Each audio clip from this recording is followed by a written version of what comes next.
નમસ્કાર. આજના આ ખાસ એક્સપ્લેનરમાં તમારું સ્વાગત છે. આજે આપણે રસોડાના એક એવા સાધન વિશે વાત કરીશું જેનો આપણે રોજિંદો ઉપયોગ તો કરીએ છીએ પણ તેના પર ક્યારેય ખાસ ધ્યાન નથી આપતા. હા, તમે સાચું વિચાર્યું, રેફ્રિજરેટર. આ કોઈ સામાન્ય ઠંડુ બોક્સ નથી હોતો દોસ્તો. આ તો વિજ્ઞાન અને એન્જિનિયરિંગનો એક અદ્ભુત નમૂનો છે. તો ચાલો આજે આપણે એ સમજીએ કે આ મશીન કામ કેવી રીતે કરે છે, તેમાં કયા કયા પ્રકારો આવે છે અને સૌથી અગત્યનું, તે આપણા ખિસ્સાના પૈસા કેવી રીતે બચાવી શકે છે. તો ચાલો ફટાફટ જોઈ લઈએ કે આજે આપણે કયા કયા મુદ્દાઓ કવર કરવાના છીએ. આપણે શરૂઆત કરીશું કુલિંગના વિજ્ઞાનથી, પછી જોઈશું રેફ્રિજરેટરની યોગ્ય સ્ટાઇલ કેવી રીતે પસંદ કરવી. ત્યારબાદ તેના ઇન્સ્ટોલેશનની વાતો કરીશું, એનર્જી લેબલ્સને ડીકોડ કરીશું અને છેલ્લે રસોડાની કાર્યક્ષમતા વધારવા માટેની કેટલીક જોરદાર ટિપ્સ જોઈશું. બસ આટલું જ છે આપણું આજનું રોડમેપ. તો ચાલો સૌથી પહેલા વિભાગ તરફ આગળ વધીએ. કુલિંગનું વિજ્ઞાન. ખરેખર આ મશીન અંદરથી કેવી રીતે ધડકે છે તે જોવું રસપ્રદ છે. હવે તમારા મનમાં પ્રશ્ન થતો હશે કે આ રેફ્રિજરેશન ખરેખર છે શું? સામાન્ય રીતે આપણે એવું જ માનીએ છીએ કે ફ્રિજ અંદર ઠંડક પેદા કરે છે, રાઈટ? પણ ના, વિજ્ઞાનની ભાષામાં કહીએ તો આ મશીન અંદર કોઈ ઠંડક નથી બનાવતું, પણ તે અંદરની ગરમીને ખેંચીને બહાર કાઢવાનું કામ કરે છે. અંદરથી ગરમી જતી રહે એટલે સ્વાભાવિક છે કે તાપમાન ઘટી જાય, અને આ નીચું તાપમાન જ બેક્ટેરિયાનો ગ્રોથ અટકાવે છે, જેથી આપણો ખોરાક લાંબા સમય સુધી ફ્રેશ રહે છે. સિમ્પલ, ખરું ને? તો આ ગરમી બહાર કાઢવાનો આખો ખેલ મુખ્યત્વે 4 સ્ટેપમાં થાય છે. આને વેપર કમ્પ્રેશન સાયકલ કહેવાય છે. શરૂઆત થાય છે કોમ્પ્રેસરથી, પછી આવે કન્ડેન્સર, ત્યારબાદ એક્સપાન્શન ડિવાઇસ અને છેલ્લે ઇવેપોરેટર. આખી સિસ્ટમની અંદર એક ખાસ પ્રવાહી હોય છે જેને આપણે રેફ્રિજરન્ટ કહીએ છીએ. આ પ્રવાહી સતત અને ખૂબ જ ઝડપથી આ 4 સ્ટેપ્સ વચ્ચે ફરતું રહે છે અને અંદરની ગરમીને ખેંચીને સીધી વાતાવરણમાં ફેંકી દે છે. આપણે હમણાં જે 4 સ્ટેપ્સની વાત કરીને તે આ મશીનમાં ફિઝિકલી કેવી રીતે ગોઠવાયેલા છે તે ખરેખર જોવા જેવું છે. જુઓ, ઇવેપોરેટર અંદરની ગરમી શોષી લેવાનું કામ કરે છે અને પછી કોમ્પ્રેસર પૂરી તાકાતથી તેને આગળ ધકેલે છે. ત્યારબાદ કન્ડેન્સર દ્વારા એ ગરમી બહાર ફેંકાઈ જાય છે. આ એક એવું ચક્ર છે જે અટક્યા વગર એકદમ શાનદાર રીતે ચાલ્યા જ કરે છે. અંદરના મિકેનિઝમની તો આપણે વાત કરી લીધી. હવે વિભાગ 2 પર આવીએ. રેફ્રિજરેટરની યોગ્ય શૈલી એટલે કે ડિઝાઇન પસંદ કરવી. બહારથી આ મશીન કેવું દેખાય છે અને આપણા ઉપયોગમાં કેવી રીતે આવે છે, ચાલો તે સમજીએ. હવે આ બાબત ખરેખર બહુ રસપ્રદ છે. દરવાજાની ડિઝાઇન માત્ર દેખાવ માટે નથી હોતી, તે આખા ફ્રિજનો ઉપયોગ બદલી નાખે છે. ઉદાહરણ તરીકે, ફ્રેન્ચ ડોર ડિઝાઇન મોટી ફેમિલી માટે એકદમ પરફેક્ટ છે, કારણ કે તેમાં પહોળી વસ્તુઓ આરામથી મૂકી શકાય છે. બીજી બાજુ, જો તમારા રસોડામાં દરવાજો ખોલવાની જગ્યા ઓછી હોય તો side by side model best છે. અને હા, જો તમારું બજેટ થોડું ટાઈટ હોય તો પેલું ક્લાસિક ટોપ અથવા બોટમ ફ્રીઝરવાળું સેટઅપ તો છે જ. જો કે માત્ર જગ્યા જ નહીં, તમારી ખાણીપીણીની આદતો પરથી પણ ફ્રિજ નક્કી થવું જોઈએ.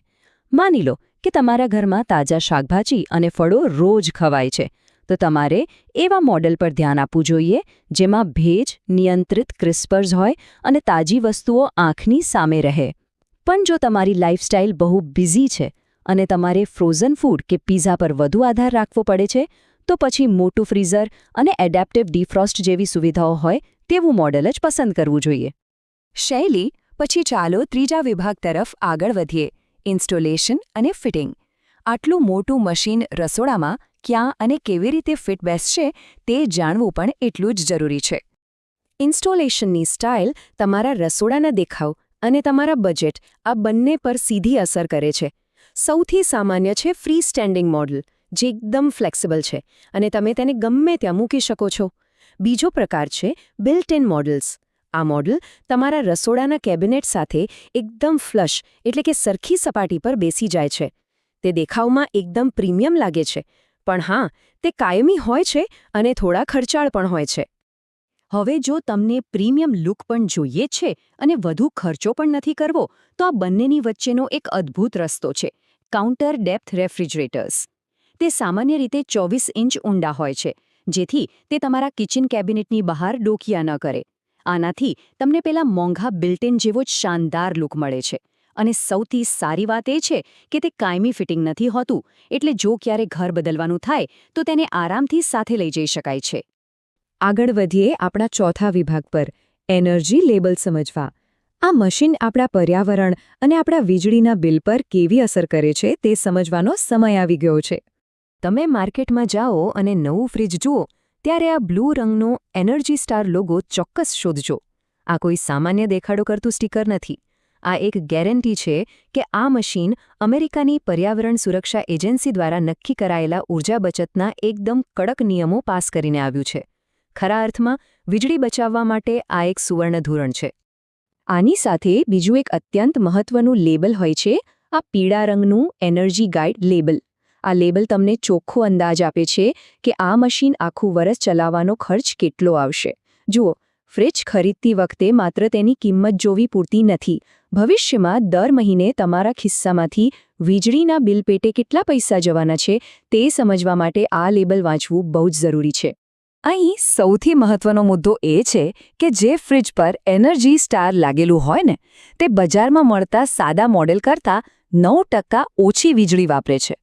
હવે તમને એમ થશે કે 9% તો બહુ નાનો આંકડો છે, પણ જરા વિચારો, આ મશીન દિવસના 24 કલાક અને વર્ષના 365 દિવસ ચાલવાનું છે. એટલે લાંબા ગાળે આ 9%ની બચત એક બહુ મોટી રકમ બની જાય છે, બરાબર ને? હવે બીજી એક આંખ ઉઘાડનારી વાત. જો તમારા ઘરમાં 15 વર્ષથી પણ વધુ જૂનું ફ્રિજ હોય તો તે એક મોટો આર્થિક બોજ છે. તમને જાણીને આંચકો લાગશે કે એક જૂનું ફ્રિજ નવા એનર્જી સ્ટાર મોડેલ કરતાં 33% વધુ વીજળી ખેંચે છે. હા, 33%. એટલે નવું ફ્રિજ લેવામાં શરૂઆતમાં થોડો ખર્ચ ચોક્કસ થશે, પણ પેલું જૂનું મશીન તો દર મહિને તમારા વીજળી બિલમાં છૂપો દંડ ફટકારી રહ્યું છે. તો ચાલો આપણા છેલ્લા અને 5મા વિભાગ પર આવીએ, રસોડાની કાર્યક્ષમતા વધારવી. રોજિંદા જીવનમાં આપણે એવું તો શું કરી શકીએ જેથી આપણા ઉપકરણો લાંબુ ચાલે અને ખર્ચ પણ ઘટે?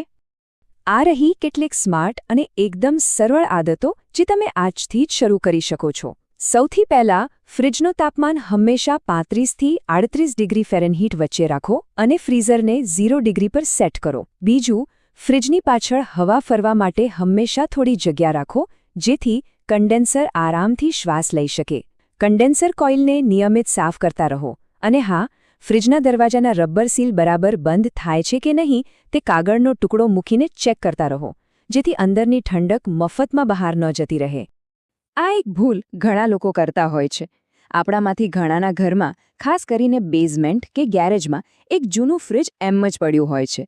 તમને નવાઈ લાગશે, પણ માત્ર પાણીની 2 બોટલ કે થોડો વધેલો સામાન સાચવવા માટે ચાલુ રખાતું આ બીજું ફ્રિજ દર વર્ષે ઓછામાં ઓછા $100ની વીજળીનો બિનજરૂરી વ્યય કરે છે. એટલે જો તેની ખરેખર જરૂર ન હોય તો તેને દૂર કરવું એ પૈસા બચાવવાનો સૌથી સહેલો રસ્તો છે. અને હવે રસોડાની કાર્યક્ષમતાની વાત થઈ જ રહી છે તો ડિશવોશરને કેમ ભૂલી જવાય? તમને જાણીને કદાચ આશ્ચર્ય થશે, પણ હાથથી વાસણ ધોવા કરતાં જો તમે સંપૂર્ણ ભરેલું ડિશવોશર ચલાવો ને તો વર્ષે $40 જેટલી બચત કરી શકો છો. અને એમાં પણ એક નાની ટીપ, વાસણને પહેલાથી પાણીથી ધોવાને બદલે માત્ર એઠું કાઢીને સીધા ડિશવોશરમાં મૂકો અને હીટ ડ્રાય સાયકલ બંધ રાખો. તમારી બચત ઓટોમેટિક વધી જશે. તો આજના આ સફરના અંતે તમારા માટે એક વિચારવા જેવો પ્રશ્ન. આપણે હમણાં જે વિજ્ઞાન અને કાર્યક્ષમતાની વાતો કરી તેને ધ્યાનમાં રાખીને જરા વિચારો. શું તમારા રસોડામાં પડેલા ઉપકરણો ખરેખર તમારી જરૂરિયાતો પૂરી કરી રહ્યા છે? કે પછી તે ચૂપચાપ એક સાયલેન્ટ એનર્જી ડ્રેન બનીને તમારી વીજળી અને તમારા મહેનતના પૈસા ગળી રહ્યા છે? આજે જ તમારા ઘરની તપાસ ચોક્કસ કરજો. આજના આ એક્સપ્લેનરમાં મારી સાથે જોડાવા બદલ અને આ અદ્ભુત મશીન વિશે નવું શીખવા બદલ તમારો ખૂબ ખૂબ આભાર.